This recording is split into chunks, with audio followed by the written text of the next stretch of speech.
you know, that fountain of youth, to today when plastic surgeons and all kinds of cosmetic surgery promise to give us, as it were, eternal existence. Man is still on a quest to defeat the aging process. So far there hasn't been great success, nothing much to talk about, a few pleasant pictures, and then it's back to square one again. The aging process kicks in.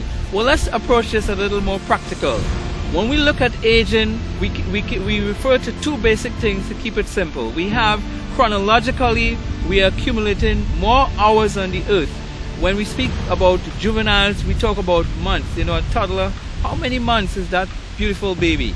After that, we talk about years. But basically that is the chronological aspect of aging. But then we have the more significant one, that is the most significant side or factor to it, the biological aging. And what we need to look at briefly is that we should prepare ourselves properly so that we can confront the challenge of aging.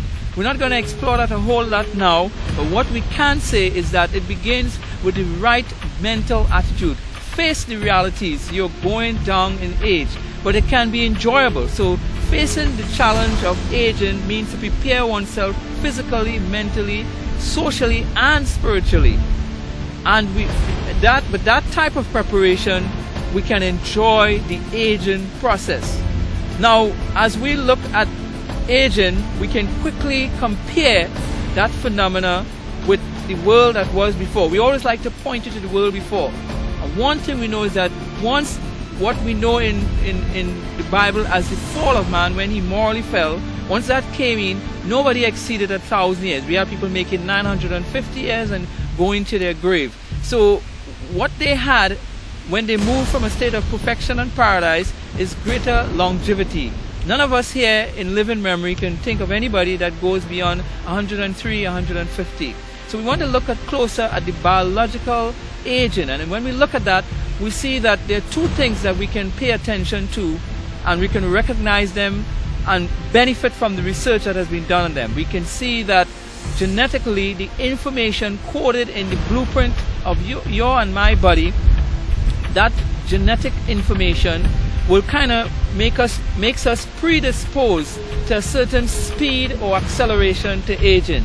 And in some regards, there is little or nothing we can do about that, because we are predisposed based on the gene information that we receive from our lineage or parentage, which factor in such as race, ethnics. But then there is something that is also factored into aging, and we will spare no effort in telling you that your dietary practice will contribute, your lifestyle, and that is where we want to spend the most time and energy.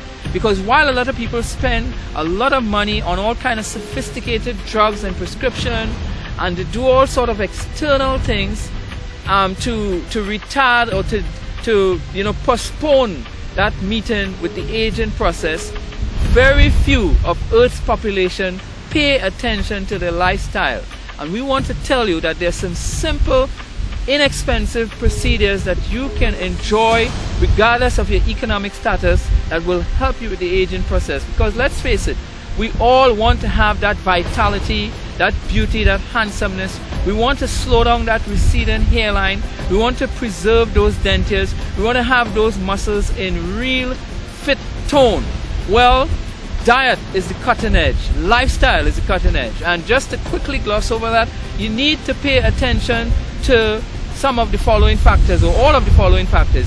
You need to be able to enjoy life, not to frown as much, to laugh, to hug, to love somebody, to put away all those hateful thoughts and all that bad emotion and that chemistry that travel to and fro in your body when you have those terrible, violent emotions. You know, people look at the violence in the world, but every person who have murdered somebody had to be angry first. Think about it. Unless you're really wacko and sick, you don't laugh and kill somebody. You have to become angry. Long before murder occurs, there is anger. So you need to pay attention to the emotional environment in the body. And preceding that is the spiritual condition.